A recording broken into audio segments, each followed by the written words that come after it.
Bom, eu vou começar com uma pequena introdução sobre os minerais. Eles são a parte inorgânica dos tecidos e dos alimentos e são classificados de acordo com a necessidade macro e micronutrientes.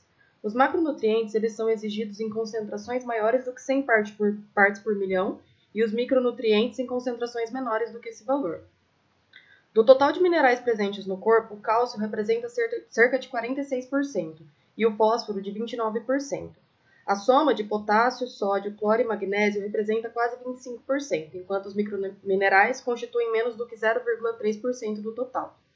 Os minerais exercem vários tipos de funções. Dentre elas, eles são componentes estruturais de órgãos e tecidos, constituintes dos fluidos corporais e dos tecidos envolvidos com a manutenção da pressão osmótica, balanço ácido-base, permeabilidade de membrana e irritabilidade dos tecidos. Além disso, eles também são catalisadores nos sistemas enzimáticos e hormonal. Vou começar falando do fósforo. Esse mineral possui cerca de 80 a 85% localizado nos ossos e nos dentes. O restante está nas hemácias e no tecido muscular e nervoso. O fósforo está envolvido em praticamente todas as reações metabólicas, participando do metabolismo das gorduras, carboidratos, proteínas e outros nutrientes. Ele também está relacionado diretamente com o controle do apetite e da eficiência alimentar dos animais. Como o fósforo ele é um dos componentes dos ácidos nucleicos, o DNA e o RNA, ele se torna muito importante para a transmissão genética. Os sinais manifestados pela deficiência de fósforo são anorexia, fraqueza e morte dentro dos 10 dias, de 10 a 12 dias, quando a deficiência é severa. O raquitismo, que inclui sinais como ossos e bicos moles e flexíveis e o retardo no crescimento, se manifestam numa condição menos severa da deficiência. Uma característica muito importante que os pintinhos deficientes desenvolvem é a depravação do apetite. E em poedeiras e reprodutoras verifica-se o decréscimo da produção de ovos, eclodibilidade e a espessura da casca.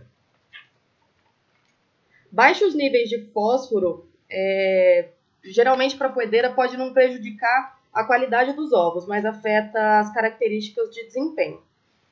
E os sinais da deficiência de fósforo são muito parecidos com a deficiência de cálcio e da vitamina D.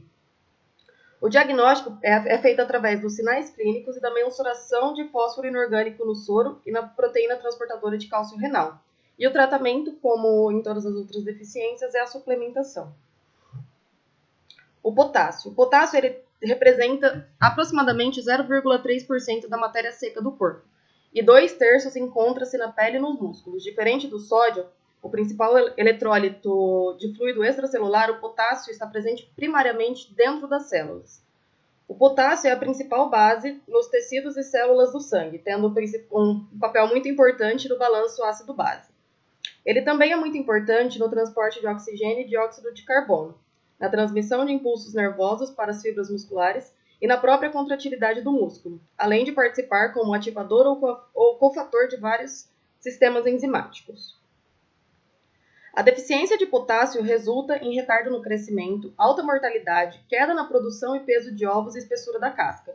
Também é possível notar a debilidade muscular, incluindo o músculo cardíaco e da respiração, e o tônus intestinal diminuído, dos hormônios da tireoide. A tiroxina, que é um dos hormônios da tireoide, possui aproximadamente 65% de iodo. E os hormônios da tireoide desempenham um papel ativo na termorregulação, no metabolismo intermediário, na reprodução, no crescimento, no desenvolvimento, circulação, função muscular e controle da taxa de oxidação de todas as células. A deficiência do iodo resulta em bócio, que é o aumento da glândula tireoide em muitas vezes do seu tamanho normal. Se a deficiência não for tão severa, a captura de iodo da corrente sanguínea pode compensar a baixa concentração dos hormônios na nutrição. Quando isso acontece, a produção dos hormônios da tireoide é normal, só que as glândulas podem ficar aumentadas de volume. A produção insuficiente desses hormônios resulta na redução do crescimento, na produção e no tamanho dos ovos. A deficiência na dieta de matrizes acarreta na queda de eclodibilidade e do aumento da tireoide no embrião.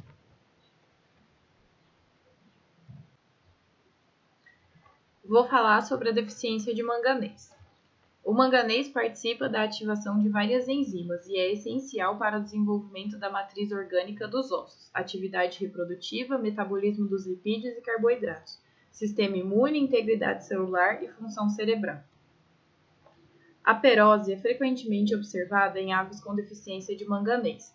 É uma malformação dos ossos caracterizada pelo aumento da articulação tibio-metatársica, curvamento da tibia e metatarso, encurtamento e espessamento dos ossos longos e deslocamento do tendão de Aquiles de seu cônjuge.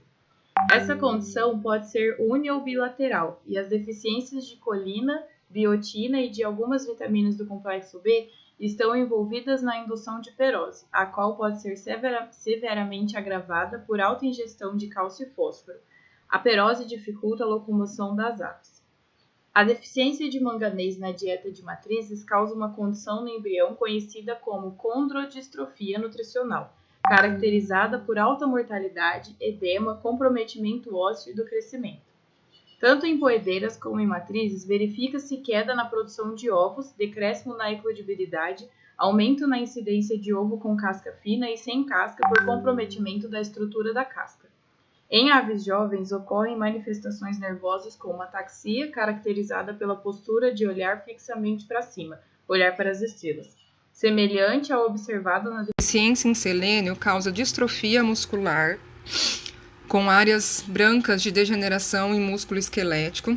Também está associado à reprodução, com baixa eclodibilidade de ovos, baixo ganho de peso e a qualidade da carne também fica alterada.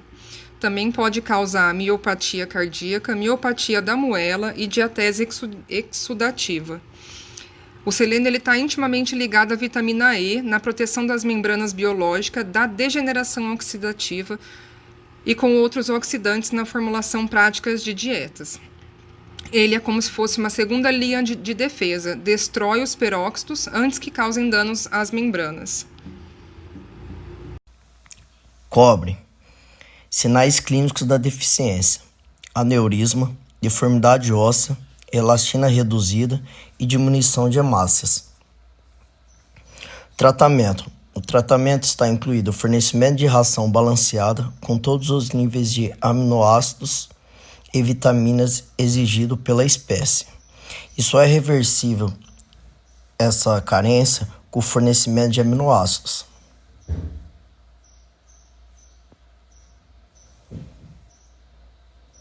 Causas.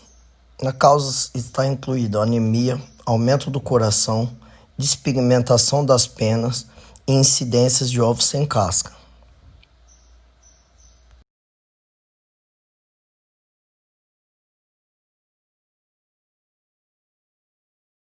Enfermidades, carências, vitaminas e minerais. Minha parte é ferro. Ferro, conforme McDowell, o ferro está presente em várias enzimas responsáveis pelo transporte de elétrons, citocromos, pela ativação do oxigênio, oxidases e mioxigenases e pelo transporte de oxigênio, hemoglobina e mioglobina.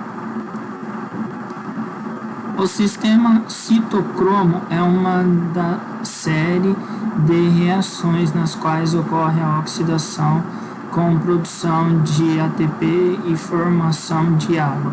O ferro da hemoglobina representa aproximadamente 60% do ferro total corporal, enquanto que o ferro da mioglobina representa somente de 3 a 7%. As aves deficientes taxas de ferro resulta em anemia macrolítica hipocrômica. As aves eficientes terão taxas de crescimento reduzidas, assim como as concentrações de hemoglobina e hematócito.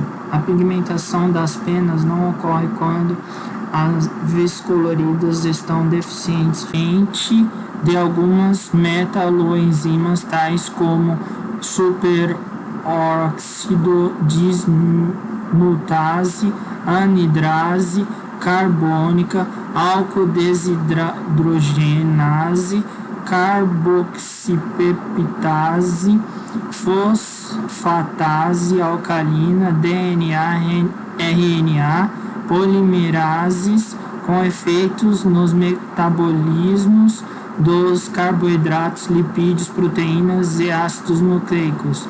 Interage com hormônios, atua no metabolismo proteico, sistema imune, balanço hídrico e de cátions, interagem da pele, metabolismo da vitamina A, comportamento, entre outras funções.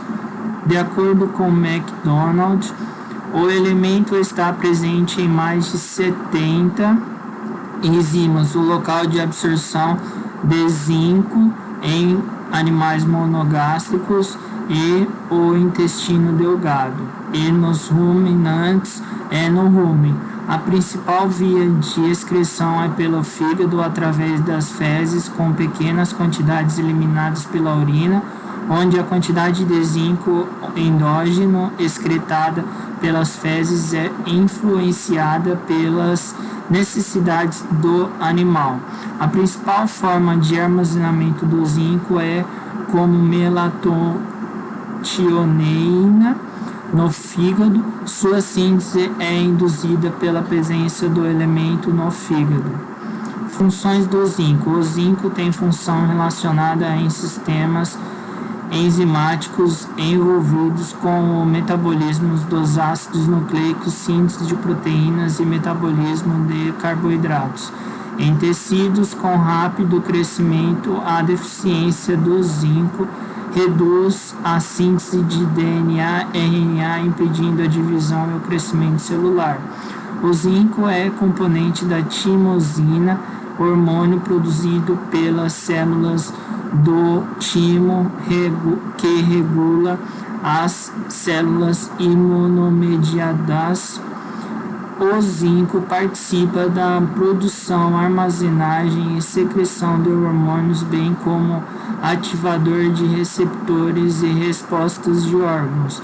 Entre os principais efeitos do zinco na produção e secreção de hormônios estão relacionados a testosterona, insulina e corticoides adrenal. Interações do zinco com outros elementos.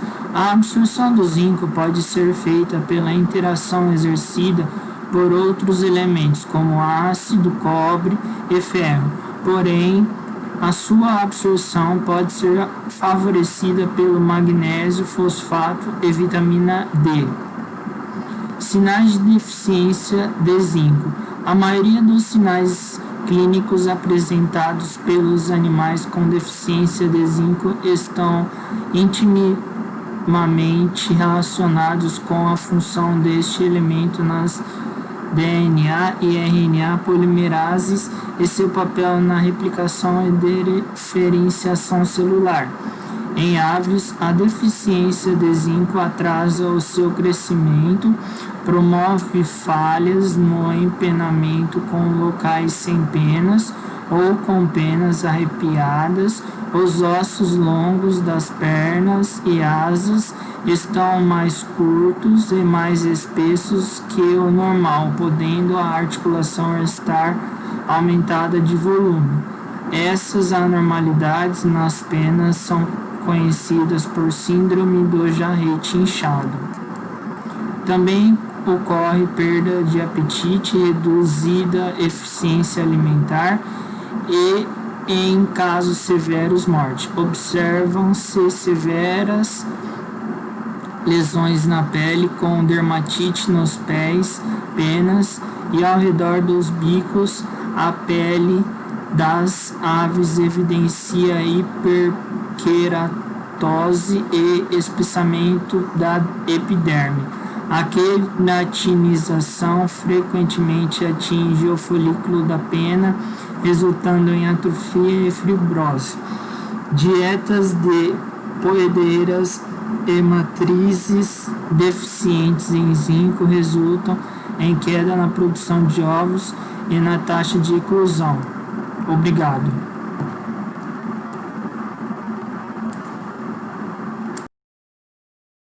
O cálcio é essencial na formação e manutenção óssea. Quando as aves estão em postura, uma parte considerável do cálcio da dieta é utilizada para a formação da casca dos ovos.